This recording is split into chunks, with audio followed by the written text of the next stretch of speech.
By the way, I'm not editing this video. I don't have time for that shit, so sorry like that it's a little disjointed. And it's like I can move around, I can you know. So when I'm pumping at work, this is how I do it.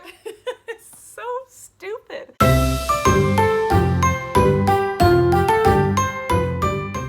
Hey everybody, and welcome back to my channel. If you're new here, my name is Megan, and I am multitasking this video as I normally do. I'm doing the laundry, so you guys can see like I've got piles all around me, and the baby is in his like boinky chair right next to me. So if you hear him, that is why.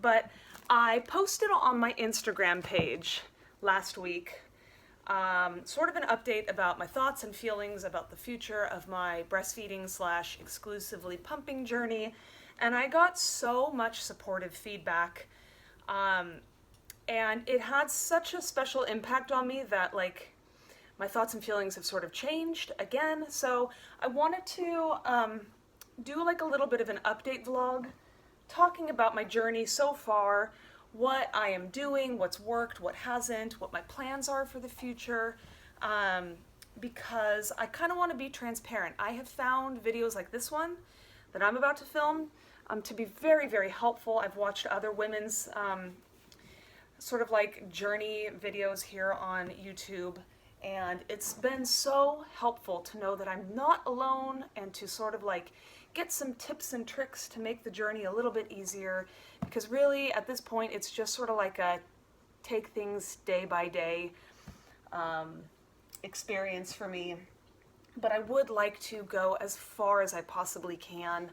So I don't know, I'm just going to throw this out here and we'll just see which direction my journey takes as it unfolds. But as a little bit of a preface, I don't quite... Oh, by the way, I'm not editing this video. I don't have time for that shit, so sorry like that it's a little disjointed. But I don't know why breastfeeding really means so much to me.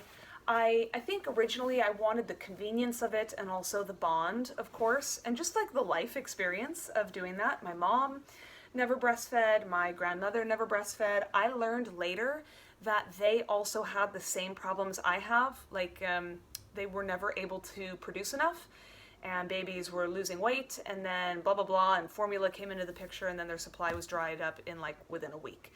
So I don't know if like insufficient glandular tissue is hereditary. I've read up a little bit about it, and some sources say it can be, but just like as a really random side note, when I learned from my mom recently that she couldn't breastfeed any of her 4 kids, me included, for the same struggles and reasons that I'm having, and same with my grandma. My grandma wasn't able to either for the same reasons. It was such a profound and healing and also deeply sad moment for me, because I realized that there's probably not anything I can do to fix my situation, not that there was going to be anyway, but also it allowed me to forgive myself for a lot of the things that I have done or I have thought that have put the blame on me for not being able to successfully breastfeed.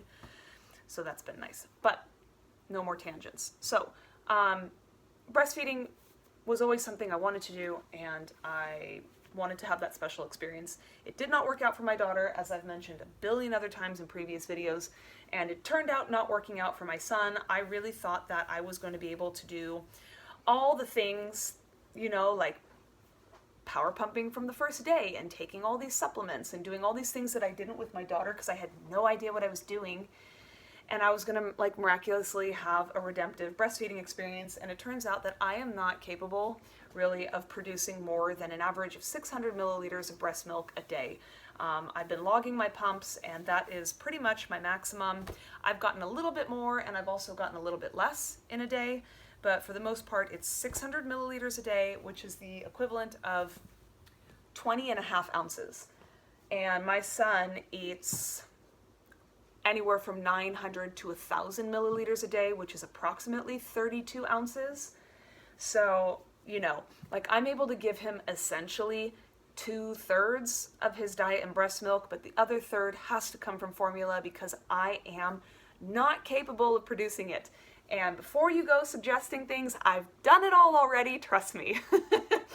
So yeah, I am just continuing with what I'm doing now. And I thought I would share that because I think that 20.5 ounces is pretty goddamn good for someone who has IGT and is an undersupplier with supply issues, considering how bad it really, really was with my daughter. You know, I wasn't able to get more than like, I don't know, 8 ounces in a day, but that was because I wasn't like doing all the things to maximize my physical potential. So maybe the things I share today can make someone else's journey a little bit easier and maybe help them to find their maximum physical potential.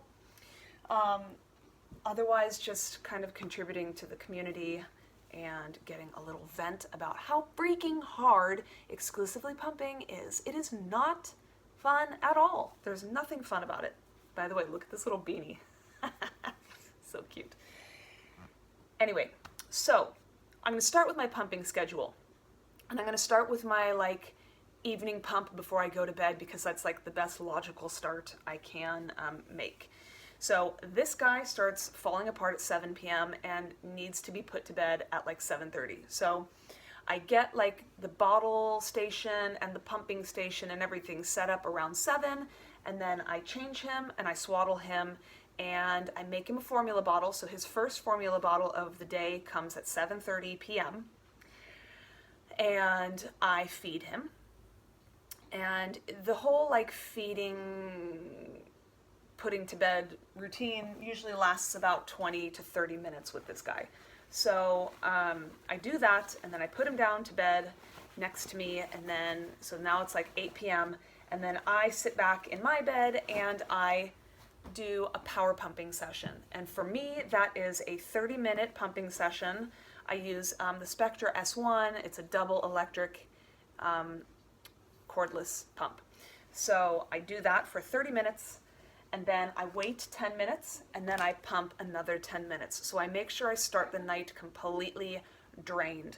On my bed, I have a Igloo cooler bag with a couple ice bricks in it. And next to my bed, I have a table with clean milk collection cups. And so once I'm done pumping, I pour everything into one collection cup, throw it in my cooler bag, and then I wipe down with just a little towelette, I wipe down my pump parts, and I put them also in the cooler bag to sort of simulate a refrigerated type setting for them. Because for the amount of time that I get up to pump in the night, I'm sorry you guys, I don't get up and rinse or wash my pump parts at all. I would disturb the dogs, I'd wake up my toddler, I'd wake up my husband, it would just be a mess. So I wipe everything down and then I refrigerate it in my cooler bag, and it works totally fine for me. So I do all that, I put everything in my pump bag, and then I go to bed. So I go to bed usually around like 8:45 to 9 p.m. every night, and I have to do that in order to have enough energy to get myself through the next day. So just before I go to sleep, I set my alarm for 11:30 p.m. I try not to go more than 4 hours between pumpings in the night. Usually I stick to like a 3.5 hour interval. So then my alarm goes off at 11:30. I get up, I pump. The Spectra pump is so quiet that my son is in his bassinet right next to me while I'm pumping, and it never disturbs him. So take my stuff out, I pump, pour everything into the milk collection cups, wipe everything down, put it in my cooler bag, go back to sleep. I pump for 30 minutes, so generally this whole routine from like the time that my alarm goes off to when I go back to sleep, it's about 45 minutes. And then I have my next alarm set for 3:30. No, 12:30, 1:32. Yeah, I have my next alarm set for 3. But usually this guy wakes up sometime between 2:30 and 3, sometimes 2. So I sort of let him be my lead. If my alarm goes off before he's woken up, then I will pump first, but I know he'll wake up sometime around then to have his middle of the night bottle. But if he wakes up first, then I get him up, I change him, I feed him, put him back down, and then I pump. So I just sort of like, I have a little bit of flexibility there. But again, same thing, pump, pour it into the collection bottles, wipe everything down, put it in the cooler bag, go to sleep. Now, he starts getting restless again at around 5:30 or 6. And I've tried to let him, like I've tried to just binky him or try to get him to just go to sleep. but it usually doesn't work. He ends up fussing himself awake, and then it's really difficult to get him to go back asleep after he's woken up around 5:30 or 6. So what I do is I set my alarm for 5:30. I go up, and if he's already like rustling around, then I will dream feed him a bottle of formula.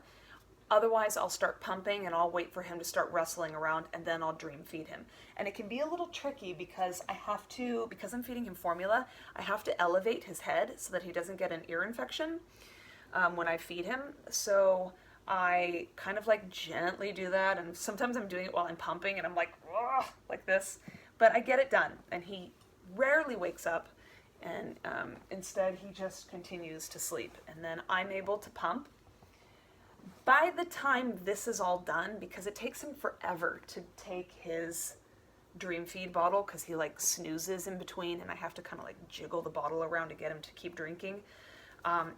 By the time this is all done and I've pumped and I've wiped everything down and put it all away, it's generally like 6:45 in the morning, and then my toddler wakes up around 7 a.m. So for all intents and purposes, my day really starts at 5:30 in the morning, because I rarely get to lay my head back down and get any more sleep after this whole fiasco. But it's important that he continues to sleep because he's such an easier, happier baby when he gets that early morning continuance of sleep. But anyway, my toddler wakes up, I get her up, I bring her out here, I make her breakfast, I sit her down, and then I'm able to have my first pump of the day, which happens around 7:45, 8 a.m. And that starts the clock for me for my daytime pumps. And then around 8:15, 8:30, this guy wakes up, and when he does, he gets his first breast milk bottle from me. So his formula bottles happen at 7:30 p.m., again at like 2:30 a.m., and again at like 6 a.m. And then at around 8:30 a.m., he has his first breast milk bottle. I'm able to make overnight, including my first morning pump, like that 7:45, 8 a.m. Pump, I'm able to create at least, exactly like 3 120 milliliter bottles, which is like 4 ounces, I think. So I get like 3 4-ounce bottles overnight. And those are what I use to propel me with the baby through the majority of like the morning and early afternoon, or I guess late morning. And then as the day goes, I pump generally every 2 to 2.5 hours during the daytime. I don't set an alarm. My body knows the rhythm, and I either intuitively, I know it's time to pump, or I'll start to feel like a tingly letdown. It's like my body knows it's on this strict 2.5 hour pumping schedule, and it will oftentimes tell me when it's time to pump. But of course, I'm home with a newborn and a toddler for the majority of the week. My toddler does go to preschool for 5 hours Monday, Wednesday, Friday. She's at preschool right now. It's why I'm able to do all this stuff. But when I'm not managing her, I'm managing like the household. So I have a lot of things to do. And in order to make this rigorous pumping schedule work, I have to be mobile and hands-free. I thought that having the Spectra S1 would be good enough, but I cannot truly be hands-free with the Spectra, because if I want to be mobile, I'm still like walking around carrying this thing like a lantern, and between this and holding a baby and trying to support his head, I cannot actually be mobile using a cordless pump. I had to find a way to free this hand up also and still be able to move about the house. So I tried all different kinds of things. I tried putting it into a backpack and like walking around, but the problem with that was the tubing wasn't long enough. But also I wasn't able to easily change the modes, the vacuum settings and things like that, when it's, in a backpack. So I tried carrying it in a tote, but still, again, tubing wasn't like long enough and still very inconvenient to try to get in there and change the settings. And also having it sit on my hip took up a lot of like my personal real estate. And I was always like whacking it against things, and I hit my toddler in the head with it one time when I like turned around. It was terrible. So the hack that I found that has worked, and it looks quite ridiculous, but it works when I'm around the house, and I'm going to show you guys what I do right now, is I got a old gym bag strap, I disconnected it from the gym bag and I put it pretty tight so that this is a short string. And what I do is oh, this is a little hard. Ugh. I connect it here around my bust, and it sits right here on the small of my back. So it doesn't take up any of my personal like real estate here, and it moves with my body, you know, it doesn't like slush around, and I'm able to just whoop, swing it over, click, click, click, change my settings, put it right back. And then with the tubing, so that it doesn't get like stuck on anything, I put it under here like this, so that when I have the flanges on, it connects like this, so the tubing doesn't get caught on anything. It just stays flush onto my body. So this setup has worked really, really well for me.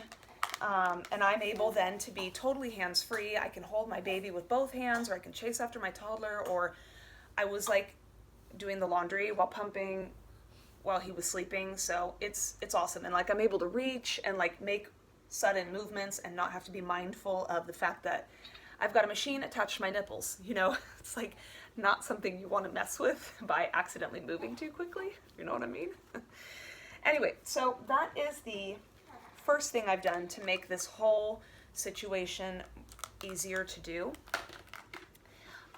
The second thing that I learned online, and I wouldn't have known to do this if I hadn't learned it online, so I'm paying it forward and just continuing to put it out into the universe.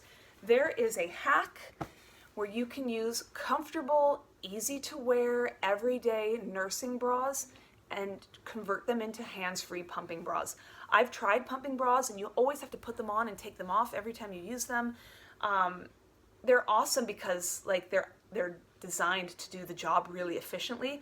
But like you can't wear a pumping bra during the day, because once you take your flanges off, your nipples are so swollen that they like stick through the holes that like your flange goes in and out of, and not to mention it's super uncomfortable.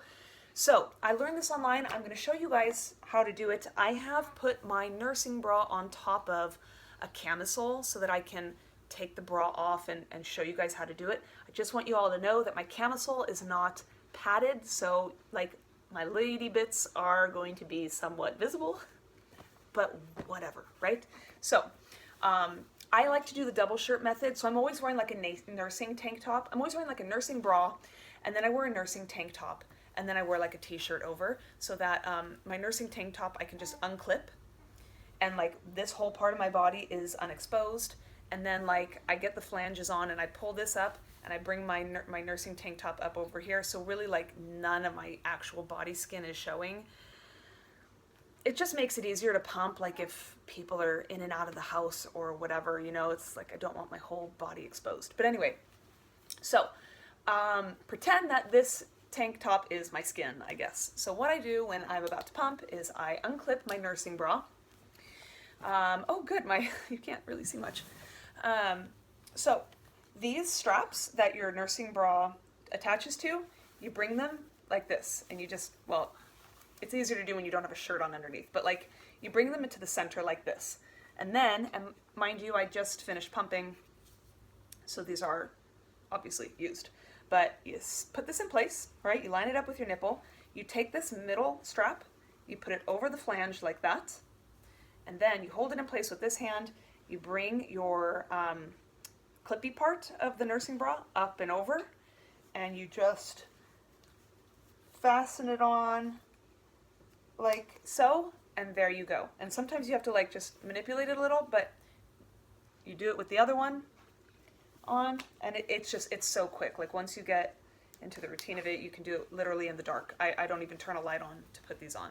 And there, you've got a hands-free pumping bra. You don't need to take anything off or take anything off or put it on or buy any extra equipment. You just get nice, standard, comfortable, everyday nursing bras, and that's how you do it. And it's like I can move around, I can do all kinds of things, and they stay in place, so it's wonderful. And then like I said, I just put my shirt kind of like this, and then my camisole underneath, I sort of flip it up a little bit so you don't see anything. Just a gripe about the exclusive pumping life, or really the pumping life in general, if you pump frequently. Can I just say how annoying this is? Do you see how much like personal real estate this takes up? This is not something I realized happened when I started this journey. I didn't think how inconvenient it would be, even being hands-free and mobile pumping. Like, I was doing the laundry, like I said, while I was pumping when this guy was napping, and I got a legit shoulder workout because I'm folding towels like here. Everything is happening so far in front of my body because I can't be here. And like when I'm at work and I'm typing, how awkward is this? I have to type like this because this is also really awkward because like my shoulders get tired. So when I'm pumping at work, this is how I do it. It's so stupid. You look so ridiculous pumping. I just can't believe I can't believe it. Oh yeah, and then when you're done, you just whoop, and then you're done. And then I'll take like a little towelette sometimes and wipe off, but the sound of the clicking can sometimes be a little loud, and so I like that I don't have to clip and unclip again once I'm done because I don't want to wake this guy up when he's sleeping. So anyway, take that for what it's worth. It will save you a bunch of money and time and hassle by just doing that nursing bra hack. A couple other things that I'm going to need to do a follow-up video on are that I ordered Freemies, the closed system Freemie cups.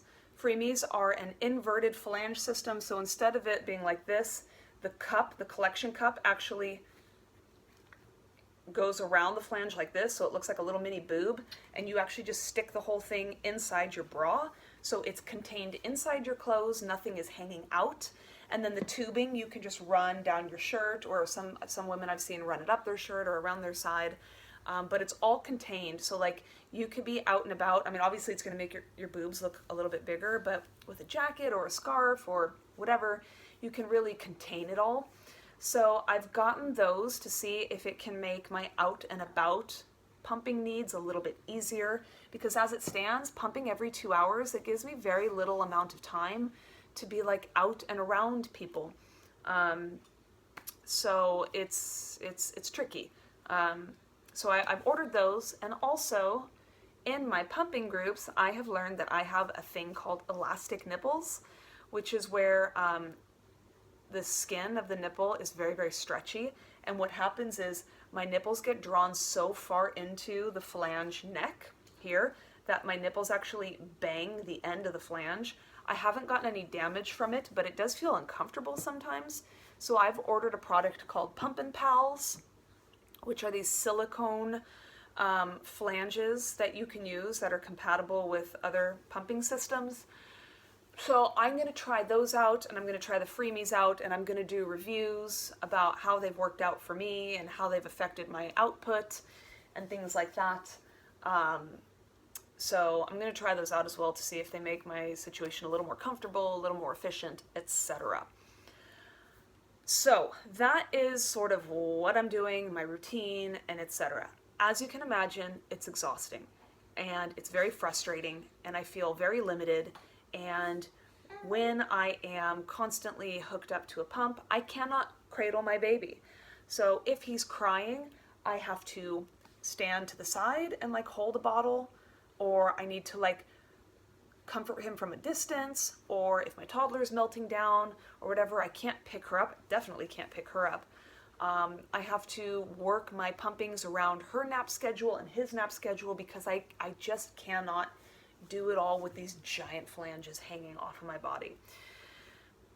So I've always said that this pumping experience, like as important as it is for me to breastfeed, and as much as I've absolutely loved watching my son grow, knowing he's getting all the good things from me, and knowing I'm a part of him still and a part of his growth and his needs, I've always said that I'm only going to do this until I can't do it anymore. And I've had to trust that I will know when that time has come, and that I'm able to make a logical decision where like it's a net positive instead of a net negative, because it's never going to be a win-win. I'm always, once this journey ends, short of my supply completely drying out and having it taken away from me naturally, without any any ability to affect it, I'm going to feel guilt when I stop this journey. I'm going to feel like, especially when he gets sick, because my toddler's always bringing home cooties. She gave him this, she gave him the RS virus when he was only 7 weeks old.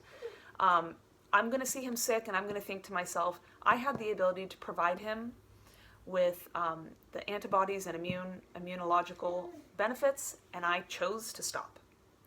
And that is going to kill me. So my goal was to make it to 6 months and hopefully a whole year. The year thing is looking completely unsustainable. Like, it'll be a miracle if I even make it to 6 months, honestly. So I've scaled it all back, and I've said I'm going to call it a success if I make it to 6 months, but my first goal is going to be 3 months. He will be 3 months on March 1st. Today is like March 25th? 26th? 27th. Today is March 27th. So in a few days, we will have made it to the 3-month milestone, and that's like my first milestone, and I'm going to keep going with this aggressive pumping schedule until then. But the whole reason I made this video was because last week I posted something on my Instagram where I said I am done. Like, all of the effort that goes into making only 2/3 of his diet is killing me. Like, on a bad day, I am exhausted. I am frustrated. I hate how ridiculous I look. I hate having to lug around all this gear with me. I hate having to constantly clean and wash and scrub and this and that, and like warming up bottles in a bottle warmer when my baby's like crying and hungry because I didn't stay on top of his hunger cues. Stupid me. That's really frustrating. And not to mention, I'm supposed to be dairy free. My son has a cow's milk protein intolerance, and I am not perfect, you guys. I don't follow it to a T, so I have a lot of guilt about that when his belly starts acting up or his skin flares up. But the dietary restrictions, like, it's really hard to stay away from dairy for me sometimes.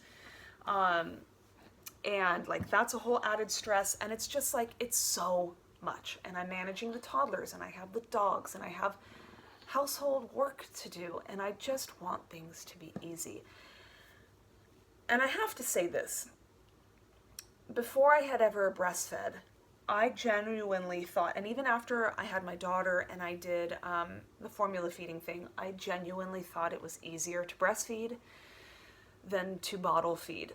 And in some respects, I do think that's true, because bottle feeding every day, you've got to sterilize and warm up the water, you've got to measure up the powder, you've got to clean all these bottles and bottle parts and lug all this equipment around everywhere with you, and you're always wasting milk and things like that. But now that I'm a pumping mom, I realize that being a breastfeeding mom is not any easier. Like, when you're out in public, it is so easy to just whip together a bottle and feed the baby. And like, have someone else feed the baby or hold the baby and feed them. And I know, like, if you're breastfeeding, you can also pump and have those benefits. But again, now you're pumping, and now you're having to clean the bottles and clean the pump parts and everything like that. So if you really want to just be a 100% breastfeeding only baby, that's a lot of work and a lot of commitment, because you can't have much time away from your baby. They're always with you. At least as a pumping mom, I can go wherever I want and leave my husband with milk, and, you know, not have to worry about any of that. So I really have to give breastfeeding only moms credit. It's convenient in a lot of ways, but it's not easy. None of this is easy. I also learned that I was doing a thing for my daughter that literally like propelled me right into postpartum depression. And it has a name. There's a name for what I was doing, and some women do it, and it is the hardest thing in the world. It's called triple feeding. And that's when you first breastfeed, and then you top off with formula, and then you pump to hopefully stimulate more milk production. Or like, some babies have latch issues or milk transferring issues, and like a mom has to pump after to make sure she empties her breast to maintain her supply, but still has to somehow supplement the baby. I never knew until a couple days ago that that was a thing, and that it had a name, and that there are actual support communities out there for people who triple feed. If you are a triple feeder, I see you. I know what you're going through. I'm about to cry just talking about it right now. I am tearing up right now. It is the hardest thing in the world. So like, the fact that I am able to just pump, even though I'm complaining about it, It's hard, but it's definitely like nothing is harder than triple feeding at all. Hands down, that is the hardest thing to do. But for us, I just pump throughout the day. I give him my breast milk during the day. I make just enough to get him through all the daytime hours. And then I give him 3 formula bottles at night to make up those 12 ounces that I can't make. I give him 3 4-ounce bottles between 7:30 p.m. and like 8 a.m. 7:30 p.m. and 6 a.m. He gets his 3 formula bottles, and that's how we do it. He gets his 3 formula bottles at night, and then he takes like 5, 6, whatever breast milk bottles during the day, and it works for us for now. But yeah, I had this meltdown, and I said to myself, this is it. Once I get to March 1st, I am going to start the transition process of stopping what I'm doing, whether that means eventually losing my supply and quitting, or if it means whatever. I wasn't quite sure, but I said to myself, I'm going to keep going until March 1st, and then that's it. Things are going to change. But something happened. A million trillion people messaged me or wrote on my post and just encouraged me so much and made me feel so okay and empowered with the decision I was making, despite how guilty I felt and the feelings of the fact that I thought I was quitting, that it made me feel okay with that decision.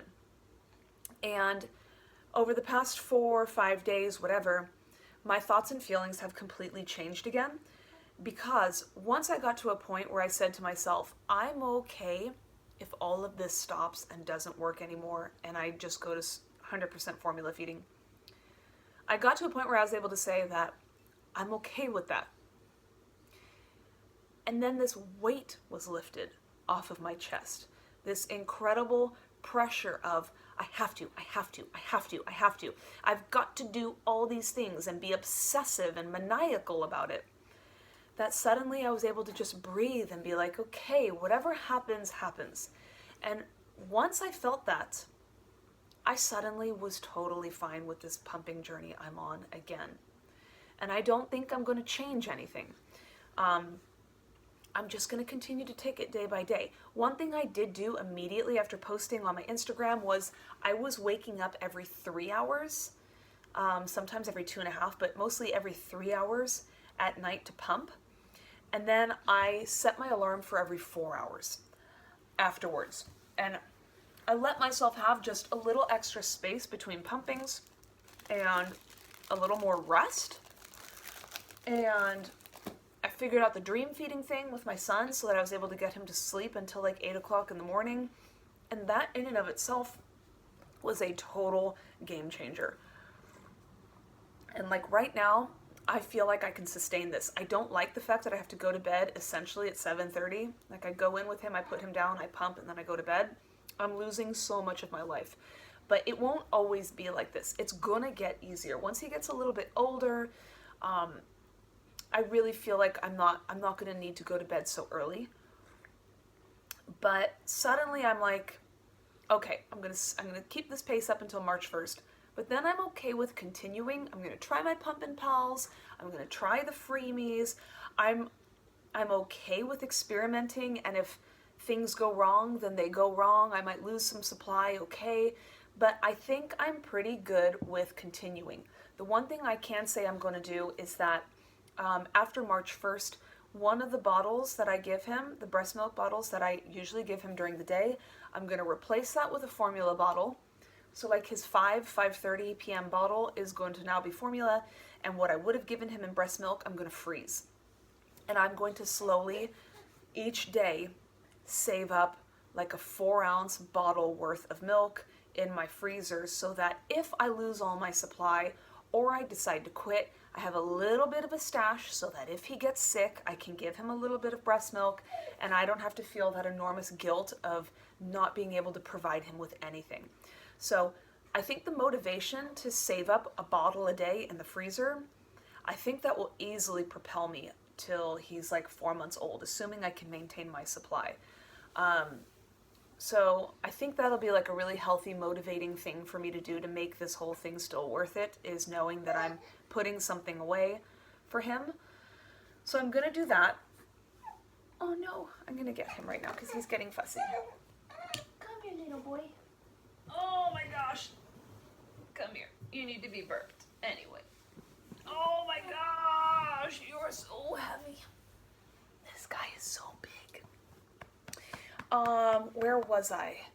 Oh yeah, another thing I'm going to do is I'm slowly going to taper off on the supplements I'm taking. Right now, every day, I still take my prenatals, omega-3s, vitamin D, probiotics. I take red raspberry leaf tablets, brewer's yeast tablets, moringa leaf powder. I take alfalfa supplements. I take goat's rue. I take a magnesium calcium supplement. I know I'm missing something else in there, but I'm almost out of prenatals. I'm still going to take a prenatal, so I've got to replace those. I'm also almost out of my omega-3 supplements, but I eat fish. We're like a pescatarian family because that's all my daughter will eat, so we eat fish every day. So I don't need those omega-3s anymore, so I'm going to stop taking those. Once the brewer's yeast runs out, I'm probably going to stop with that and just get the powder and add the powder into like some of the food I eat each day. I'm going to continue taking the alfalfa and the goat's rue, but once my moringa leaf has run out, I just fed you. You can't be hungry. I'm going to stop taking the moringa leaf. I'm going to continue with the calcium, magnesium, and the red raspberry leaf. But the probiotics I need to take a break from, so I'm going to stop those once they've run out. And it's summertime, so I'm not going to take my vitamin D. So I'm going to like take my supplement input, I'm going to cut it in half. So that'll be nice, and I'm not like swallowing fistfuls, literal fistfuls of pills every day. Yeah, and that's what I'm going to do, and I'm going to see where that takes me. Since I'm essentially at my 3-month goal right now, I'm setting my next goal now at 4 months, not 6 months.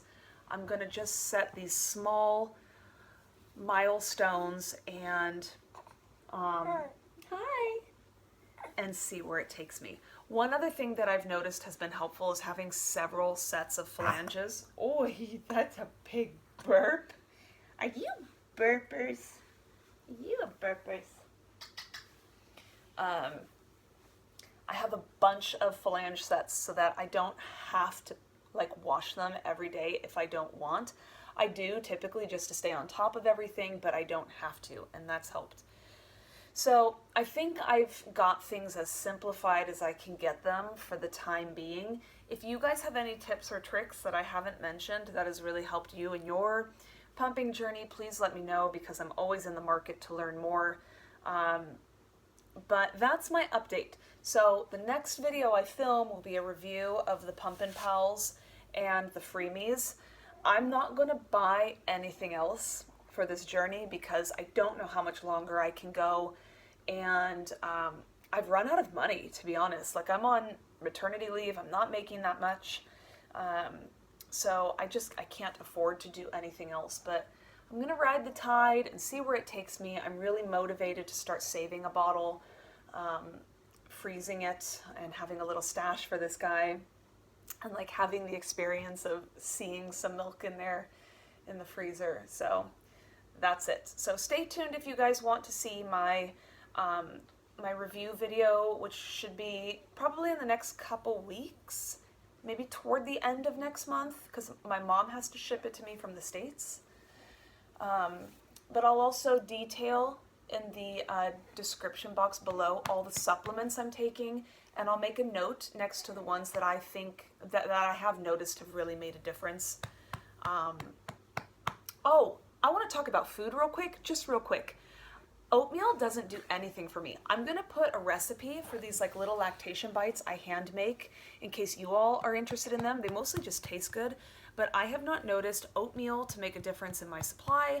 I have not noticed that drinking a lot of water makes a big difference in my supply, but one thing that has made a massive difference, and I've isolated this variable, is I drink 2 vitamin waters a day.